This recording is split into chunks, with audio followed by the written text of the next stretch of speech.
Quelles sont les erreurs qui vous font perdre du temps?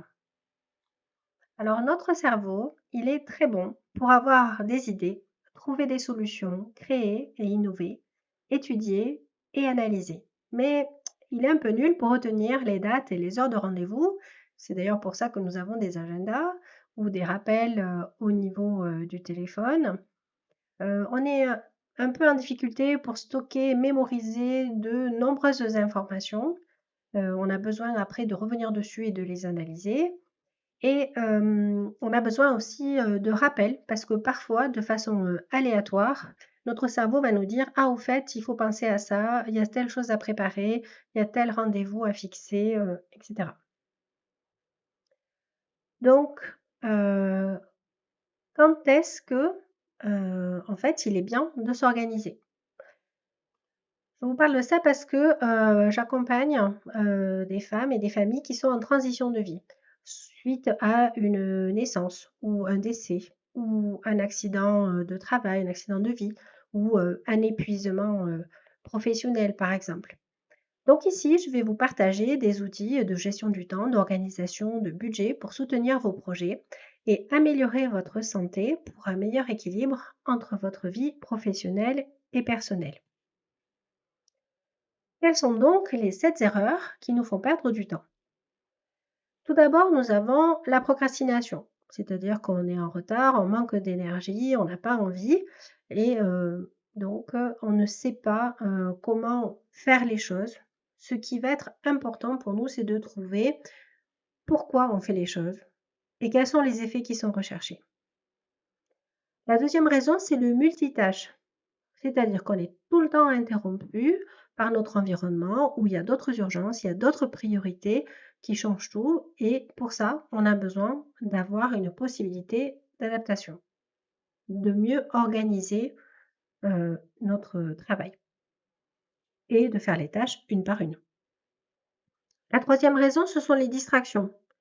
On va, préférer prendre, du plaisir dans nos actions et c'est comme ça qu'on sera facilité dans nos envies d'avancer. Sinon, on va rester passif et c'est compliqué de ne pas, se faire distraire par, notre téléphone, l'environnement. Tout à l'heure, j'ai une voiture qui passait, voilà, j'ai dès qu'on a un déficit d'attention, on va se retrouver sorti de notre, tâche à faire. Le mieux, c'est donc de limiter le temps qui est imparti pour faire une tâche. La quatrième raison, c'est le perfectionnisme. Là, ce qui serait bien, c'est de mettre en avant nos points forts. C'est de savoir qu'on va faire de son mieux et qu'on va améliorer au fil du temps. C'est parce qu'on va avoir un suivi justement de nos actions qu'on va prendre confiance en soi et on lâchera progressivement le perfectionnisme. La cinquième erreur, c'est, de ne pas échanger avec les autres, ne pas s'entourer, ne pas, collaborer, ne pas savoir dire non aussi ou ne pas pouvoir déléguer. Voilà. Il faut trouver un juste équilibre entre estimer notre expertise et savoir dans quoi on est très bon et pouvoir évaluer aussi les attentes des autres et voir comment on peut agencer ces 2 événements.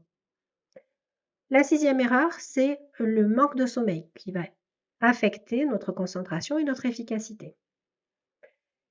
Et la dernière erreur, c'est de ne pas prendre de pause. Ça peut être des siestes, ça peut être de la marche, mais ça va être aussi définir exactement quelles sont les choses qui nous ressourcent.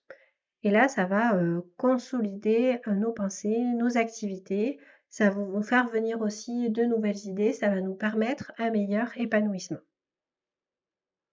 Alors, comment fonctionne notre cerveau? Donc, on a des fonctions que l'on peut utiliser séparément et c'est mieux de les faire séparément d'ailleurs. Il y a 6 étapes. La première, ça va être de collecter des informations. La deuxième, ça va être de mémoriser, de mettre en place des procédures, de faire des routines régulièrement, d'automatiser, certaines décisions, d'avoir un cadre dans sa journée, de faire des choses avec répétition. Ensuite, on a, planifier des objectifs, des priorités, connaître les contraintes, définir quelles sont nos envies, nos besoins Et ça, on va tracer un chemin et après, on va le positionner sur l'agenda.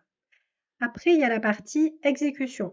Donc, ce qu'on recherche, c'est faire 1% de mieux à chaque fois, chaque jour. Et ensuite, on va faire de la régulation en fonction de nos émotions et de notre niveau d'énergie. Parce que ça ne sert à rien de pousser, de forcer la machine. Il faut savoir quels sont les jours où on est plein d'énergie, où on peut développer tel et tel projet. Et quand est-ce que émotionnellement, on est aussi apte à avancer. Voilà. Donc ces deux choses se régulent. C'est ensuite que, à la 6e étape, on va avoir tout ce qui est évaluation et stratégie, donc des fiches de suivi, de bilan. Voilà, c'est comme ça que on va pouvoir mieux organiser ces événements les uns par rapport aux autres. Donc, on ne peut pas faire toutes ces compétences en même temps. Il faut choisir des moments spécifiques pour qu'on puisse, d'un côté, collecter les informations, de l'autre, mémoriser, d'un autre, planifier, d'un autre, exécuter, savoir quand est-ce qu'on gère notre énergie et comment est-ce qu'on réévalue et on revient sur ces stratégies. Voilà. On reviendra sur l'approfondissement de ces différentes catégories dans des prochaines vidéos. Alors ensuite, quels outils utiliser? Il y en a beaucoup. Évidemment.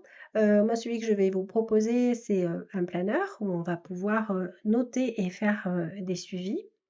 Ce qu'il faut surtout savoir, c'est est-ce que ce qu'on fait, c'est rentable?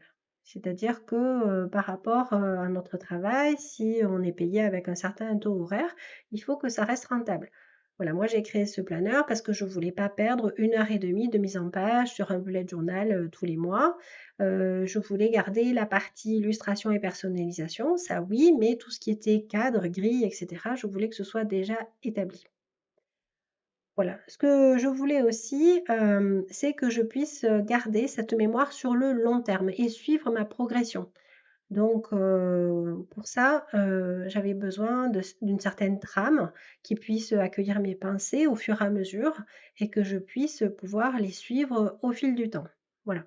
Je voulais aussi, garder de la régularité, que ce soit facile, que ce soit pratique et que je ne sois pas devant une page blanche à devoir, déposer des choses. Donc, j'ai mis en place des méthodes que j'ai piochées, à différents endroits que je vous proposerai ici et vous pouvez, déjà commencer si vous voulez, en barre de description, vous aurez, de quoi, télécharger un support pour découvrir votre potentiel et devenir fier de vous en une semaine. Donc déjà, vous aurez une base des fiches de ce planeur sur une semaine, déjà pour commencer à vous entraîner, à notifier et voir toutes les progressions que vous pouvez avoir en une semaine.